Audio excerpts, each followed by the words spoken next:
Thank you all for joining us today for our live panel discussion. I'm really excited to have these three incredible training leaders with us to talk about what it means to lead with purpose. They're all doing impressive work, they're well respected in their fields, and they care deeply about the impact of training. What I love about this group is that they're also very honest about the fact that leading with purpose isn't always neat or easy, especially when you're growing a business at the same time. So this isn't about perfect stories or tidy frameworks. It's a real conversation about what's worked, what's been challenging, and the lessons learned along the way. We'll also open it up to questions, so please get involved in the chat, ask questions, and share your own experiences so we can all learn from each other. And hopefully, you'll leave with a few practical ideas you can use in your own training business. But before we get into it, for those who are not familiar, Arlo is training management software that you and your learners will love. It makes it quick and easy to create, schedule, sell, and deliver training all from one platform. Things like managing registrations, taking payments, automating comms and certificates, coordinating instructors and logistics. And more recently, we've launched AI-powered e-learning authoring and delivery for the ultimate blended learning experience. Our mission is to create exceptional learning, and we do this by freeing you up to focus on what matters most, delivering more impactful training. So let me finish this share and welcome the panel. So let's get into it. Holly, Sean, Tammy, how are we all doing today, representing different corners of the world? Hello. All good. All Ready to rock good. and roll. Yeah, let's jump into it. Okay, well, to start things off, I'd love a brief introduction from you all, and also share us your purpose and why it's so important to you and your business. Holly, should we start with you? Sure, absolutely. Hi, everyone. My name is Holly Choi. I'm based out of North Vancouver, BC, in beautiful Canada. I'm the co-founder of Safe Beginnings First Aid alongside my sister Jill, and we started as a local company. We now work all around the world with caregivers thanks to the power of social media. But initially, as our name implies, we started with first aid. That's now also expanded into other topics like car seat safety, baby proofing, and injury prevention. So anything to do with baby and toddler safety, we are all over it. And our purpose wasn't clear always from the beginning, but as we grew, our purpose is now to empower families with the skills and knowledge to keep their babies and toddlers safe. Oh, how good. And Tammy, do you want to jump in? Yeah, so evening everybody, or morning, or wherever you are in the world. So I'm Tammy from Transform Your Training. We develop and deliver training that helps organisations transform lives. Fundamentally, our training area operates across kind of frontline services. So if you think about kind of police, social work, teachers, etc. And we have a community of facilitators who deliver that training to a really high standard using our methodology. So for us, our purpose is all about delivering exceptional training and helping facilitators be the very best they can be. So we have a facilitator community, a train the trainer qualification, and we help facilitators love what they're doing in their passionate subject so that the training that they deliver is exceptional. Really interesting kind of scale, path to scale from you. So it'll be good to learn more about that soon. And Sean, jump on in. Yeah, hi everyone. I'm Sean McFeet. I've bootstrapped two multi-million pound training businesses. I'm the founder and CEO of NTD Training, which was formed way back in 2001. It seems an age ago, and also Skills Up in 2020. Our purpose is all around creating L&D solutions that work in the real world, which deliver an impact. And delivering an impact is our purpose. And that's like our anchor and our North Star with which everything kind of like runs through. So that's primarily our purpose. Excellent. I think, we'll hear you use the word impact a few times because it is really your kind of guiding star. And Holly, you talked about building community. And I might just add that you're reaching millions of people every year through that kind of position of leadership and driving your purpose. So that's awesome. So people at kind of different stages and different areas of focus. I'd love to learn from you folks around why you think it is so important for training businesses to be clear on their purpose. Tammy, let's start with you. Why is purpose so important? So I think the easy one to kind of start with is in a world of technology. I think it's really, really important that we keep using the human element of what we bring to the table to really stand us out from the crowd. So there's a lot, like I'm all for kind of using technology where we can, particularly when it frees us up to be able to do what we do in a really special way. Um, but that's where I would start with purpose. But you know, Andre, that literally everything that we do is connected to our purpose. So fundamentally, I guess at a really basic level, it's about we're only on this earth for a certain amount of time. So let's make the most of it. But that goes for facilitators as well as it does delegates in the room about actually, you know, being able to give your all, but also being able to kind of receive everything you need. So our purpose is, well, when we started, it was just me and my best friend, and it was in frontline services. And we were just trying to deliver good training that helped people stay safe, basically. And really quickly, we recognised that actually the picture is a little bit bigger than that for us. And that's when we created a training methodology. That's when we created a community. And that's when we kind of then brought facilitators together on a little bit of a mission to be able to say, actually, people commissioning our training need to expect more, and they need to be commissioning training that makes that difference, that does what Holly and Sean are saying, do you know, really has that impact. And actually, it's part of our, I guess it's part of our journey and our purpose to actually help commissioners recognise that because there's so much poor training out there. And so we regularly talk about like no more boring and inspiring training. You know, there is absolutely nobody should be sitting in front of somebody just talking at them and acting as if they kind of know everything. It should be about that facilitation, should be about that learning journey. But equally for facilitators, it should also be about them really feeling fulfilled and them having their CPD kind of updated and things as well. So for us, our purpose is we call it, you know, we call it our golden thread. We created a methodology around it. And now that we have nearly 100 facilitators and 20 central team staff, it's not only what we deliver to our delegates, it's also what we check in, a bit like Sean said again, we check in all of the time against what we're saying and say to ourselves, are the decisions that we're making, is the way that we're acting kind of living within that? And for me, that makes life worthwhile. But it also has given me a wonderful life as one of the founders, and also all of our facilitators and people working in partnership with us a wonderful life. But then fundamentally, the training they're delivering, that butterfly effect that they're having, you know, those wings, we know that actually everybody attending that training, it's really worthwhile for them. They're having their learning needs met. They're not rolling their eyes. They're not struggling to stay engaged. So for us, it's that thread that kind of goes for everything of quality, impact, but also standing out in a really, really noisy world now, I would say. Do you think? Yeah, I call it sorry, Andrea, I call it No. like a stick of rock.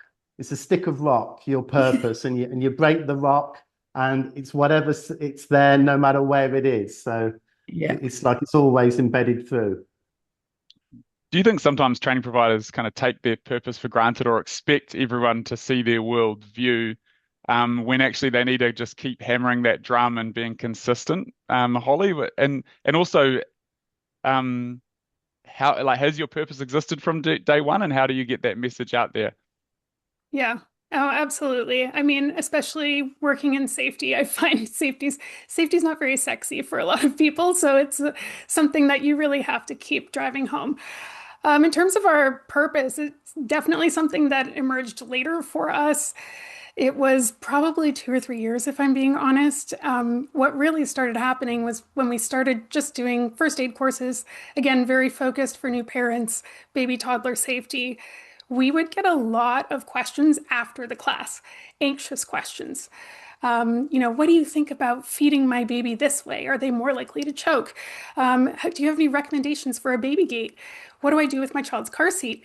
We started thinking maybe we should upskill ourselves on these things. And once those questions became things that we were qualified to answer, we really noticed, okay, this is where our purpose is. Our purpose is to be that source of truth, that expert that they can go to, that they trust with this. So it took us some time to kind of realize, you know what, I think we really need to hone in on not just first aid, but baby and toddler safety as a niche itself. And so having those resources available, that's where we were able to kind of refine that purpose. And that's where our brand, or what I consider to be our brand as Safe Beginnings in general, actually took shape. Very, very interesting. And Sean, I mentioned this earlier, but how important is your purpose when making business decisions on a day-to-day basis? Oh, massively important because, in my opinion, it's the filter and the lens through which everything else runs, and it's your frame of reference. So, for example, you mentioned and you made fun of me earlier on about my purpose, and that you're going to hear it time and time again. It's about making an impact, but I'm very passionate about it, and it's going to come across on this call. But in terms of, let's say, our members of staff, if they're making business decisions in our operations team, for example, and they're looking at training materials, they're going to be looking at that through the lens of, will it make an impact? So, yeah, okay, the materials are going to look sexy, but does the case studies, are they spot on? Are those going to deliver an impact? Is the language going to make an impact as well? Is the exercises going to be on point as well? They've got this viewpoint of impact, impact, impact all of the time. Same with our salespeople. It's drummed into them that if we're going to pitch something for a bit of business, then our purpose and impact's going to be right up there because that's what we stand for. It's all about turning learning into performance. And even when we recruit, it's all around, is the trainer or is the member of staff going to make an impact to our clients at the end of the day? So if you have a purpose, it actually makes your business decisions a lot easier because you've got this frame of reference, which you're always going back to, your anchor. Well, I think that's really smart and finding those practical ways to apply it on a daily basis and also for all your teams and various roles in your business. So now we've got a clear purpose and I was interested to see that the majority of our audience have a clear purpose. So that's really cool. But let's talk about how we can use that to win more business. I think it's probably we're looking ahead for the year. That's probably a hot topic for folks wanting to grow. It's getting a bit noisier out there. There's a lot of kind of lower quality training. We really believe this purpose and the quality training is something that sets you apart and helps you win more business. But in practical terms, how do you actually use your purpose to stand out and grow? Holly, let's start with you because I know this is a big area that you've done so well in terms of building a community and building this real thought leadership authority on the topic. Yeah, tell us about that journey and how you've built such success in that area. Yeah, I think for anyone that's been in business for more than 6 years, you know how challenging the pandemic was for training businesses, especially if you were delivering in-person training, which is 2 months before that happened is when I got Arlo. So we're still here. We were able to figure it out and pivot, and it was great. But that is where I got kind of bored, to be honest, and I started going on social media as a way to interact with those caregivers. I was so used to having that interaction, and to suddenly not have it, I went, how can I interact with people? And I was able to just, through other people in my niche, sort of. I'm going to clarify that. People that have the same target audience as me, so people that are trying to reach those caregivers of babies and toddlers, by collaborating with other people that have that target audience on social media, I was able to kind of audience share and build this huge community over time. We're now at about 160,000 on our Instagram account. And obviously, babies and toddlers, there's a lot of turnover there. So it's always trying to keep that fresh. But we used that to build an audience that time. And it was amazing for our business. It took us from being a small local business to then an online worldwide business. So kind of building out your network, kind of actually investing in those relationships strategically, looking at that shared audience. Is there any other tips for growing your audience? It's not an easy feat, and you're reaching about, I think, 6 million people a year. Is there any kind of practical Yeah, things that folks can do to get started? I for sure. I would say that it's definitely throw stuff at the wall and see what sticks. With social media, I think a lot of people really focus too much on perfection, and I'm guilty of that in a lot of ways too, but you'd be surprised what actually is the content that takes off for you. So, just post. Just post. One of them's going to hit. And those strategic relationships are key as well, because you're the person they Yeah, call when they want authority on this topic. And I think that consistency of message to stand out about what you stand for, what your purpose is, I think is really important. Tammy, absolutely. you've built a community as well, and also lots of strategic partnerships. How around your purpose. How's that worked for you? What are some kind of key takeaways there for you?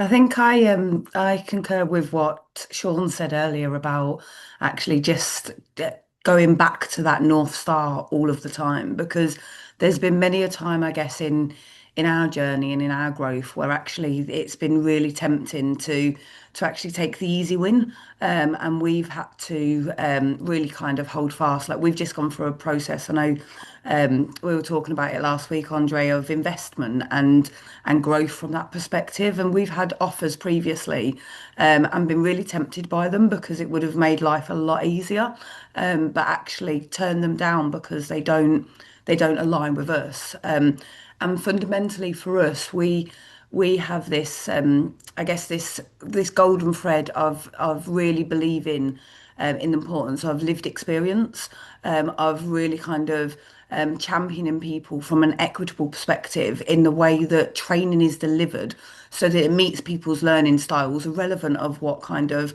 education attainment level they're at and things like that.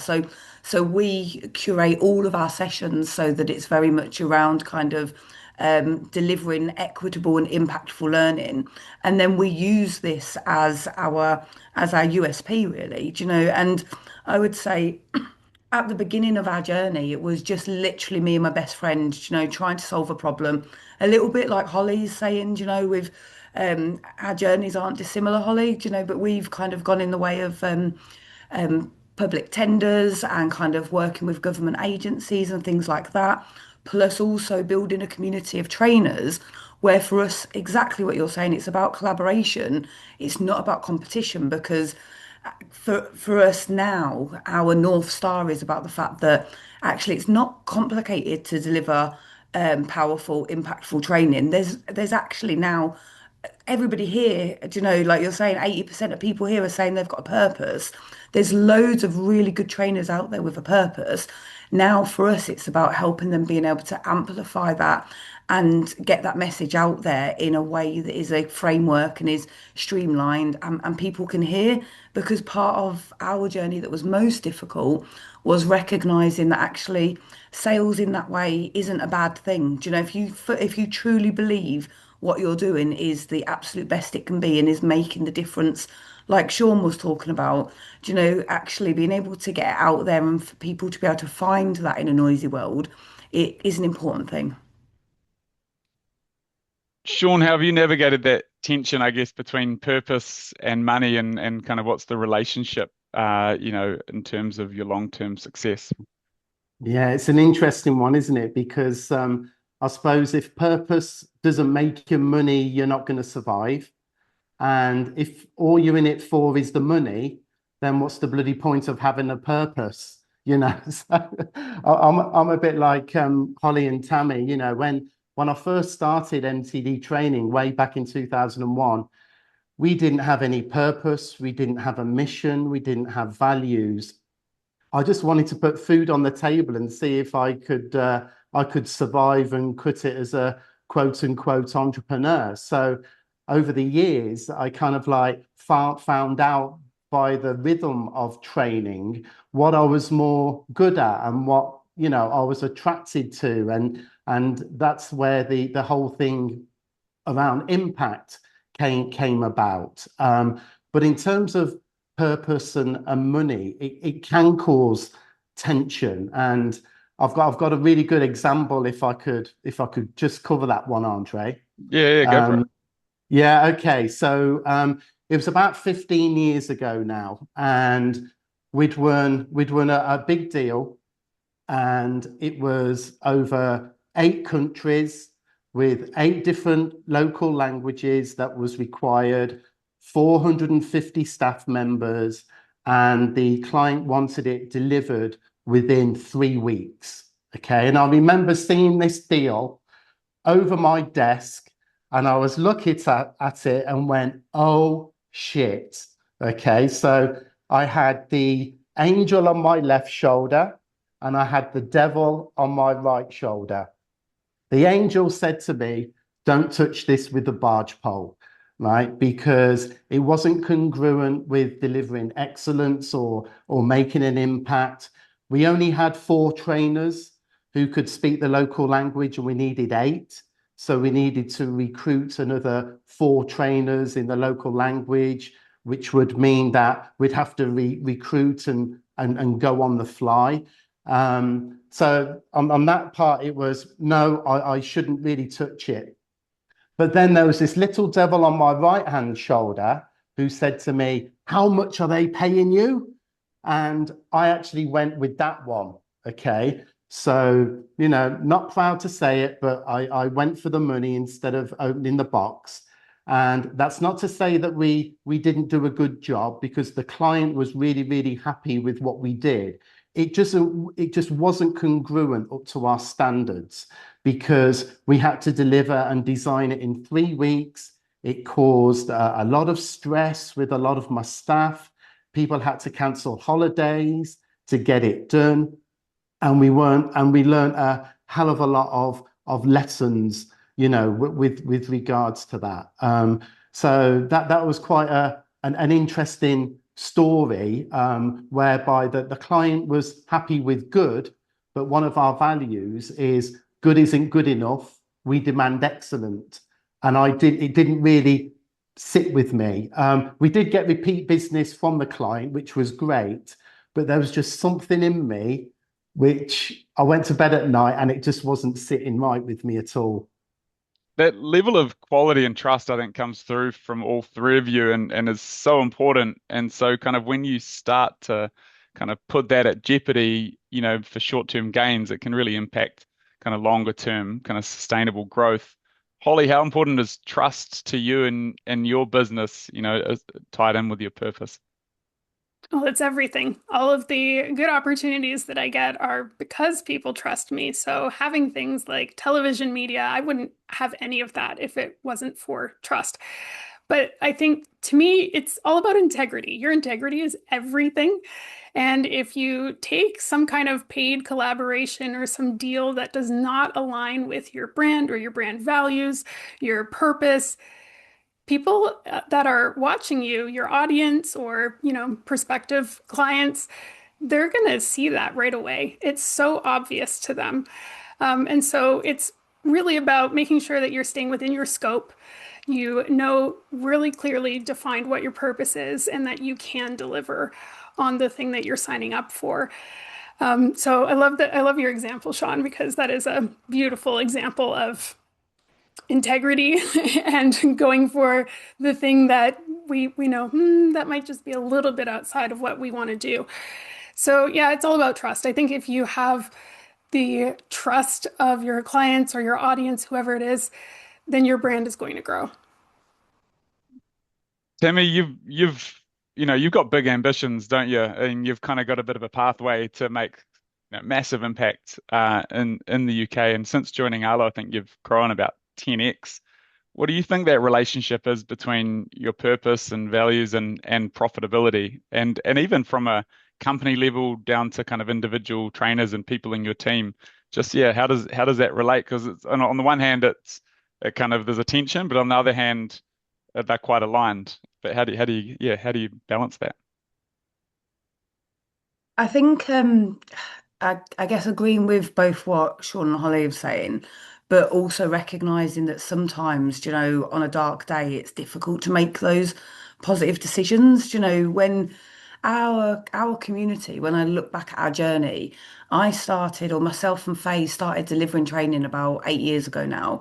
And we did it because we could not find, like I was CEO of a charity working within a really complex service, and we couldn't find the training that we needed to upskill our teams that were going out to work on the front line, and then us sit back as she was ops director, I was CEO, safely and comfortably knowing that everybody out there had all of the skills they needed, all of the resources that they needed to be able to deliver a safe service.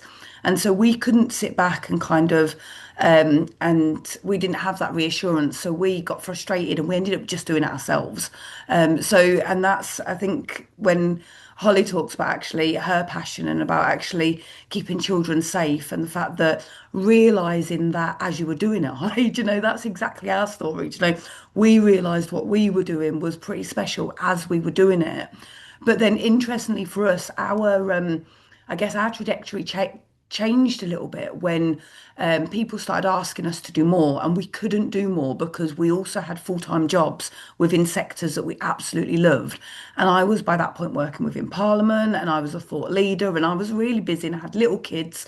And Faye was doing everything that she loved, but she was a full-time ops director. So we just naturally started asking other people that we knew were experts in their subjects, people who'd walked the walk, people who were passionate. We just started asking them, oh, we've been asked to do this bit of work for X company. Do you fancy doing it for us or with us? And, so we started growing really organically. And then it wasn't until actually well, the world changed, didn't it? I say that we're actually 5 years old because I stepped into the business a couple of months before COVID, and then kind of everything started shifting. And what we actually found was that people who had started delivering training for us, we were becoming kind of their saving grace because of what a positive community we were, because of the outlook, because people were lonely, because they were trying to facilitate training, but they were doing it on their own as individual kind of trainers and entrepreneurs. And so then what we became was this safe space where we grew together and we shared everything that we learned very openly. And that collaboration, we built that collaboration, we built that trust by actually the way that we operate, and fundamentally what our values are. And so actually now our community who we serve as facilitators, lots of the people in there don't deliver for us, but they deliver using our framework and our methodology, because it gives them that voice of, I guess, going back to what Holly said again, right at the beginning, when you're realizing what's special about you, what's different about you, what your USP is, it gives them that kind of framework and that community to be able to feel okay about shouting about that, because quite often we get in our own head as kind of imposters, or we don't know kind of what the next step is. And I would say, fundamentally, always look for somebody 2 steps in front, and they will help kind of lead the way. But equally, for me, it's about kindness, and it's about always looking 2 steps behind as well, and working together as a community. And I think as trainers, if we're out there to make a difference, then actually, let's connect together, because there's lots and lots of organizations out there, so many big organizations that get kind of a lot of the contracts and things like that, that actually are out there for the money. And we've only got a short amount of time. And we say at the beginning of our training sessions, you're here with us for 3 hours or for 1 hour or for 6 hours. Let's make the most of it, because you'll never get that time back in your life ever. And so it's about kind of working together in that collaboration and that trust element, but then growing in that way as well. We're really lucky to have the customers that we do, because every time I talk to our customers, they're so passionate about what they do and what they teach and their subject matter. But the thing that worries me sometimes is if they're so zeroed in on the purpose, they kind of burn themselves out and try and do as much good as possible. But actually, they're providing a lot of value. They should be rewarded for it, and it needs to be sustainable for everyone to have that impact. So it is an interesting kind of tension, and interesting how each of you kind of have solved for that and kind of looked towards that scalability. Um, Looking at so now that's kind of external, using that to be consistent with your messaging, to differentiate yourself in the market and really kind of know your value. But now let's kind of take it internal. How do you bring that purpose to life within your organization? Holly, we'll start with you. So something that often comes up is the importance of hiring the right instructors or facilitators. It's come up a couple of times already. What do you look for when recruiting? So we're kind of interesting because we're still very small. We mostly scaled online, which the benefit of that is it's something that's just an asset that's there being one to many. But in terms of our in-person business, in terms of meeting our local actual demand, we did have to hire an additional two instructors, and we never posted those jobs. And the reason we never posted those jobs is I was just keeping my eyes open, and I knew that if I was putting myself in situations within our purpose, right? So things like helping at car seat check events, networking with other people in the baby proofing space. I knew that those people would appear. And with those people in front of me, I really took a long, hard look at the people I'd met, and I thought, are any of these people natural educators? I think being an educator is for a lot of people something that they're just born with. And they know how to explain concepts to people, have them come across, how to work with different learning styles. And so for me, one of my instructors, Jana, I met her through doing car seat checks. She's amazing at working with caregivers. She's so empathetic when she talks. She's really careful with her words. Like she gets it. All of the things that we try to do within our brand, she just got it. So I tricked her into becoming an instructor for car seats, which I was. And at the end of her course, where she finished her instructor certification, I got down on one knee and I said, "Will you please work for me?" And so then I got her into first aid training and I got her certified in that. And so sometimes you have to kind of be really, really selective. And I've had a lot of people say, "Hey, I'd love to work for you," but I wait for them. And I at least, again, it's a unique situation for us that we are small and we are local in that capacity. But for me, that's really, really worked out. I love that. Sean, how do you test for authenticity and values alignment? I suspect the word impact is going to come in. You're too right there, Andre. Well, first of all, when we look at a CV, we're actually looking for terminology or a bio. We're looking for terminology that is impact related. So if a CV's got responsibilities in, we don't really care. What we're looking for are achievements. What have they done in previous roles? So, for example, if one of our management trainers is supposed to go into a FTSE 100 company, then I want them to have gravitas and to have made an impact in the real world when they had a proper job before they came over to training. So we always look for that congruency first of all. If they get through that initial scan, we'll give them an interview. And what we're looking for is performance-related terminology that they're using within the interview. Are they just using features, or are they saying, "I have achieved this, I have done this," because that's ultimately what making an impact is all about. I really want to see if it's in their DNA, before we do anything. And then also as well, we'll give them, if they get through to that, then we'll give them a taster session. So we'll give them a topic and then we'll leave it completely open. We're not going to give anything for them other than you might have an hour's session on, let's say, delegation skills. Now, anybody who's, got impact through their DNA, they would get in contact with the stakeholders or the people on the course, really get to know their problems and everything like that, and really would deliver that session with impact in mind. So people could use it at 10 o'clock on a Thursday, for example. So those are some of the things that we do. And then there's a little bit which is right at the end. And would I really give a toss if they work for my competitors or not?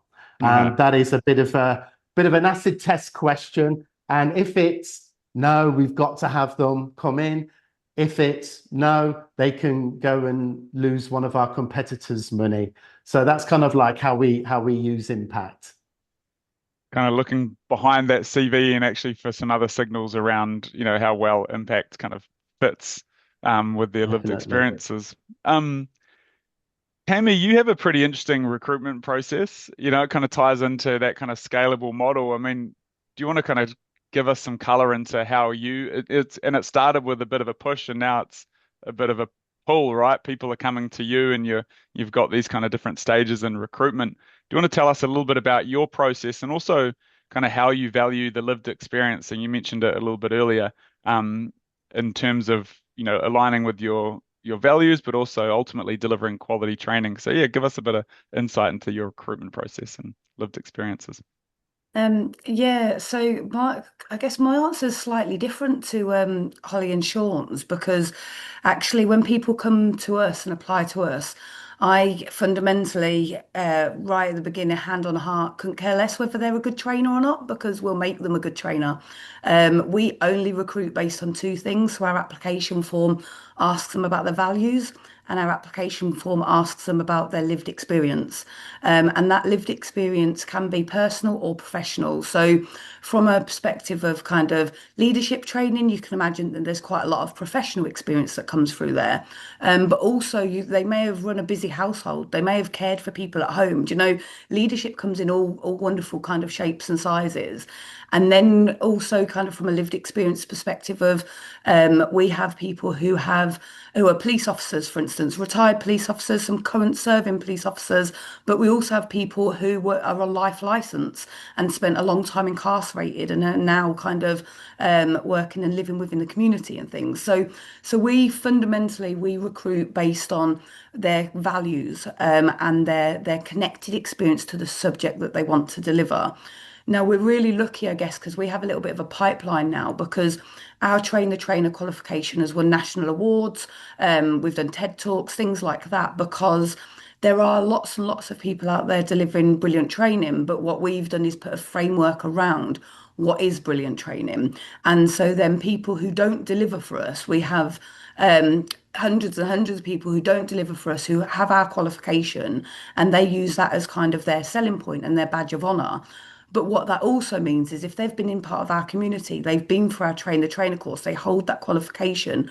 When we come round to recruiting internally, we've just got this magical group of people that we know really well because they've spent 3 months in our trainer course. We've been passing and sharing work with them for months, if not years. We've built really strong relationships. So we have this kind of this vibrant community of people already on the same journey. And because we don't do things in competition, they can deliver for their own training company as well as delivering for us. So we have this kind of really, I would say, magical pipeline. And lots of those people actually are the people who we now pay to be the mentors on our trainer cohorts every time we run those. So when we go out to recruitment for trainers for our operating training company, the training company where organisations commission us to go and deliver, whether it's safeguarding or domestic abuse or anti-racism or whatever training it is, when we're recruiting for that arm, one, we've got hundreds of people already sat there that know us well. But two, we now we run our recruitment in a way where we put out the advert, we make it super simple for people to apply. They're again values and experience so that there's an equitable kind of journey for them. But then we run one big recruitment event. We long list first. My team does. I touch none of that now. My team long list for an alignment of values and for then connected lived experience. I then run a recruitment session that's a webinar, very much like this. And at the beginning of it, I say, right, for the first 20 odd minutes, I'm going to tell you about us. I'm going to tell you what we expect, what the journey is. I'm going to introduce you to some of our trainers. They're going to talk to you. And then we're going to have a break. And if it doesn't work for you, I'm really not going to be offended if you leave. In fact, I'd really love you to, because, for us to be on this journey, we have to be on it together. And so we try and filter out kind of at that stage. And then it's my team who then in breakout rooms have just general conversations with people around their values and around their experience. And if they align, they get invited to our trainer course. They come for our induction program. We invest so much in them that they then really kind of become part of us in that way. But it used to be that we were going out searching for these people, but now we've built our brand. People know us. We've stayed strong to our values, and in difficult climates, and so we attract the people now, who we want to deliver for us, and really kind of align with us. And that's, I guess, what you're saying there, Andre. Do you know, we used to have to go out like searching for people, but now people come to us, and we don't even take any applications apart from twice a year during our recruitment events now, because of kind of, I guess we've systemized it to an extent. Yeah, I think there is some real systemization and kind of view to scale that you've done so well, which kind of all centers around those values and purpose. I'm just catching up on the chat over here. So yeah, we've once again, these folks that are joining us have such honorable missions and purposes to make the world a better place. So it's really cool. Thanks for sharing those.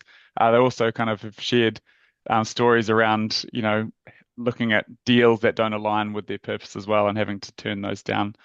Um, Please do keep the comments coming, and we'll open it up to Q&A soon. So we'd love to kind of get some questions, and I know we've got Mel behind the scenes, having a good chat there as well. And Mel, you could kind of maybe pull together those questions, and we'll turn it to you soon.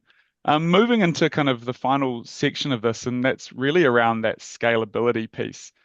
I guess as your business grows, bigger teams, more learners, more courses, what's the biggest risk to staying true to your purpose, and how do you actively protect against it? Sean, you've seen quite a bit of scale. What's some advice around that scalability for you and remaining true to your purpose? Yeah, I think it's a double-edged sword because as we got larger as an organization and got into the millions, we were able to turn down more work, which wasn't in line with our values. Now, I think we've all agreed that it's harder to do that when you're very, very small company and you need to make sure that there's food on the table. But as we were scaling, we could turn down bits of work or kind of like reshape what that work looked like in line with the actual client to say, well, you know what, this isn't in line with what we would recommend, but if we go down option A, then we're on board. If it's option B, then we wouldn't be on board. And it's amazing how many clients actually will change perspective if they're bought into your ways of working and what your purpose is. And we're very, very passionate about our purpose, and it comes across in spades. So we can be very persuasive in a pitch or when talking to clients because it's coming from the heart. We really do believe in it. And I think that comes across.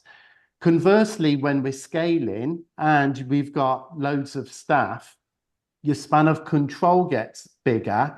And so leading with purpose across newbies and people who have been there for some time becomes challenging. And I'm never one for doing a rah-rah or having big posters up on the wall or loads of merch.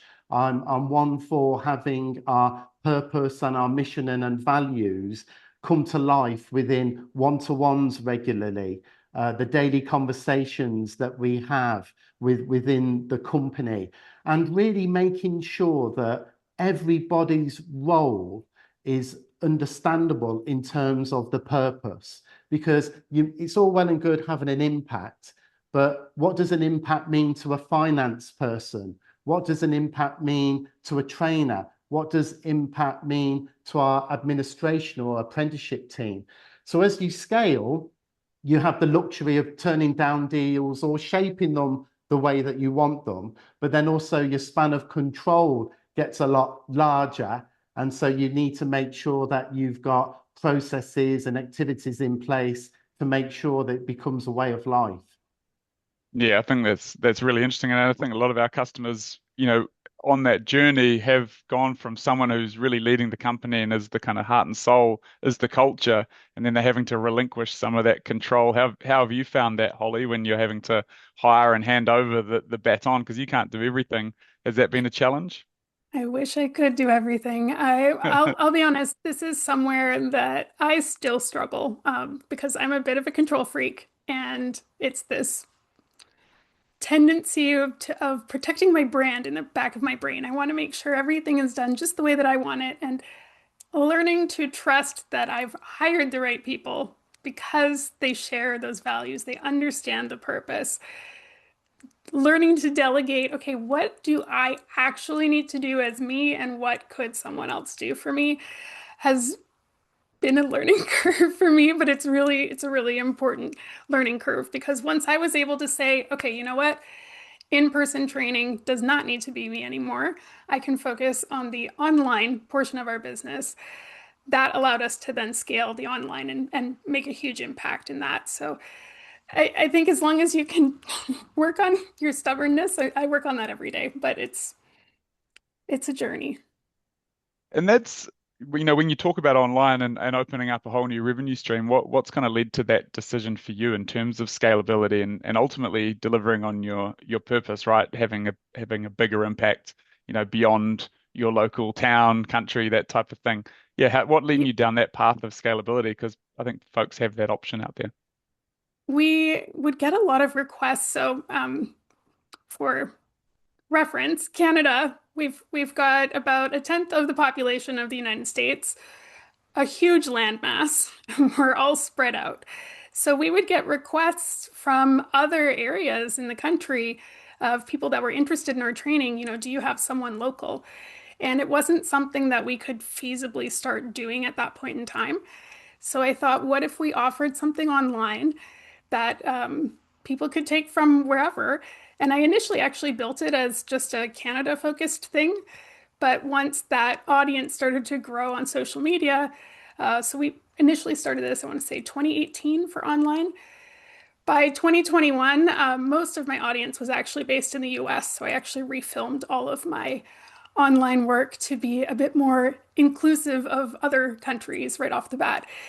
And yeah, that was really the thing that drove that was people sending in requests, and I would go, how can I handle this in a way that doesn't put a ton more stress on us?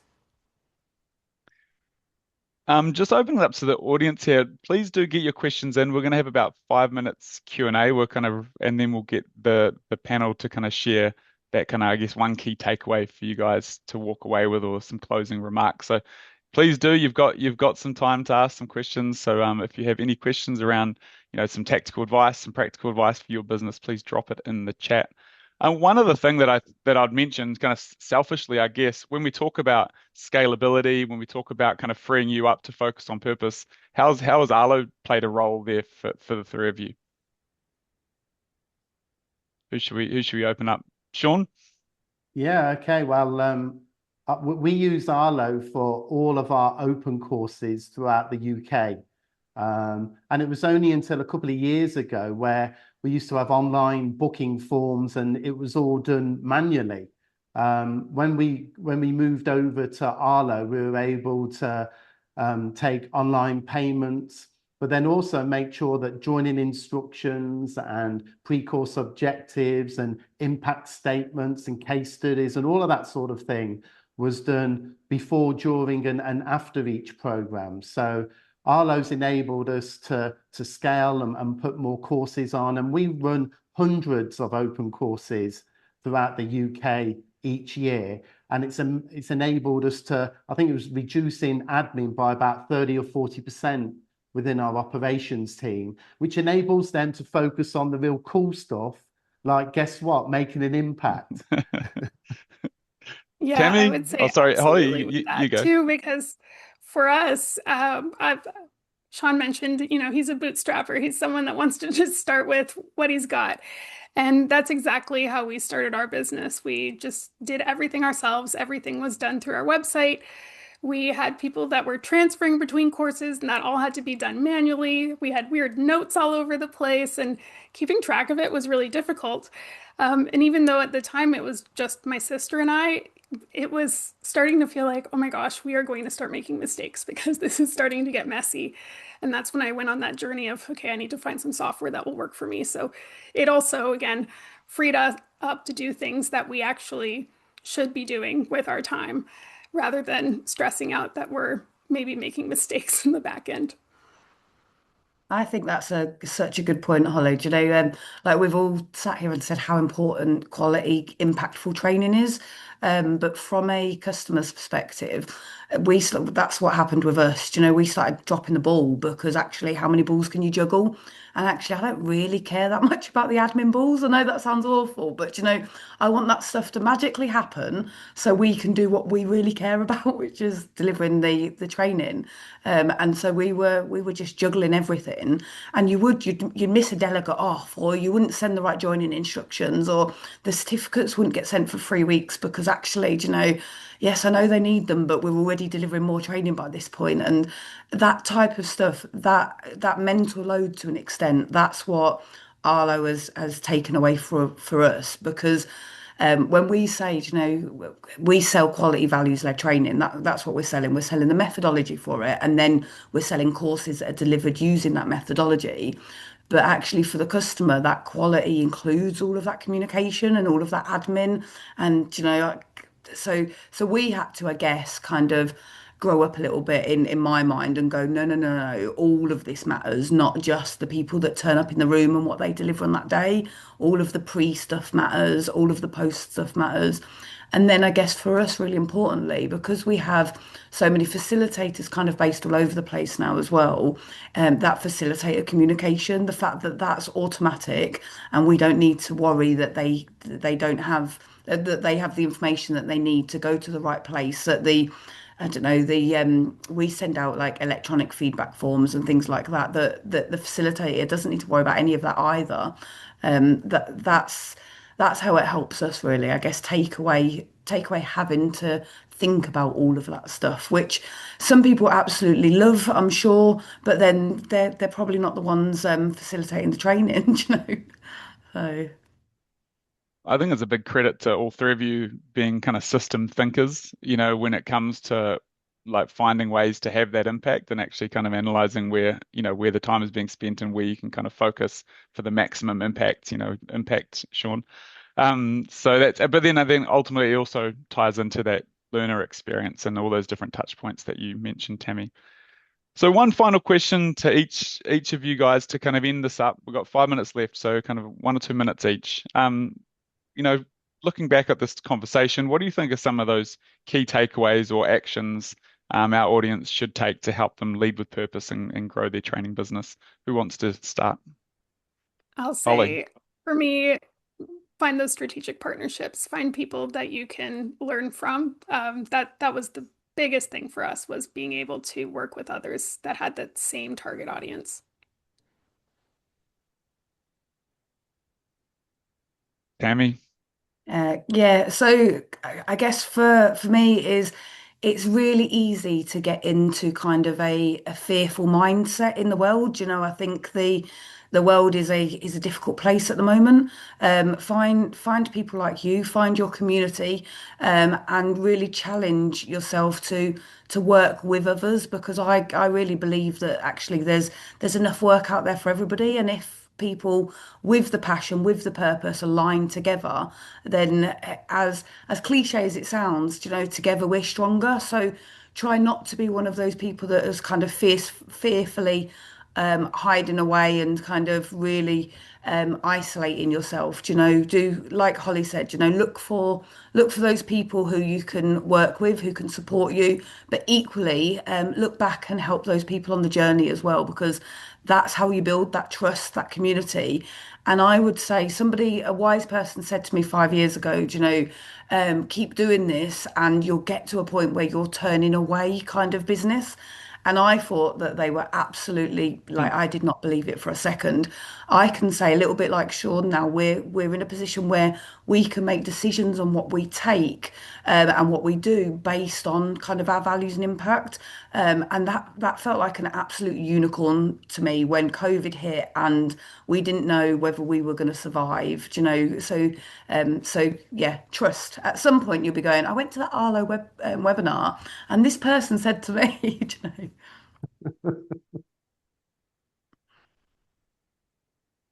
Sean, do you want to round it out? And I think both those points are really important, and again, a credit to where you guys have got to be able to kind of stay true to your values and turn away business. It just shows how far you've come. Yeah, I think we've covered loads on this call, and it's been fab to hear everybody's experiences. I think everybody, no matter what stage that you're at, you should really have a look at the people in your organization and put them through a quick test. And I call it the why, apply, defy test. So is your purpose clear enough? Does everybody know what your why is and your North Star, as what Tammy says? Can they apply it? Does the finance person know what it means to them in terms of a purpose? Does the operations team understand what it means? It's very important that they can apply the purpose in their jobs, but then also defy. What are the standards? What are you going to say no to? We've covered that today. Where's the line, and why aren't you? Why you're not going to cross that sort of line? Because if you can deal with the why, that gives you direction. If you can deal with the apply, that gives you ownership, and defy is all about standards. So it's a good opportunity for you to kind of like do that exercise in your business and just see where you are currently with your purpose. Oh, really good wrap up there, Sean. And I actually missed one question that came in a couple of minutes ago. We've got 1 minute, so I'll put this to the floor. They're launching a training company, it's not yet launched. What was the most important thing you had to consider at the beginning of starting a business? Who wants to jump in and to round this out? Well, I get this asked a lot via LinkedIn by everybody who wants to run a training company. And it's probably not what they want to hear, but I ask them, so what? Okay. And it's quite a ruthless question, but a lot of people leave as an L&D manager and a HR manager wanting to set up on their own. And they really need to think about, what's going to make them unique. And if that is creating a purpose before they launch, then fab. But a lot of people just think that the grass is greener on the other side without actually putting a lot of thought and energy in it. So it does sound quite ruthless, but I get them to sell me on what their vision and purpose and approach will be. And if I think it sounds really good, I'll go, yeah, that's cool. And if not, I'll say, you probably shouldn't have left the day job. Well, I think that's a good way to, I mean, that quality training and it's what sets you all apart. And I think that's kind of fundamental to your success and to a lot of our customers as well. So thanks so much for joining us today. Is the best way to contact you via LinkedIn because Mel will share all the LinkedIn connections as part of the follow-up. They can reach out, continue the conversation. But thanks so much for spending the time with us. We really appreciate it, and it's been such a good chat.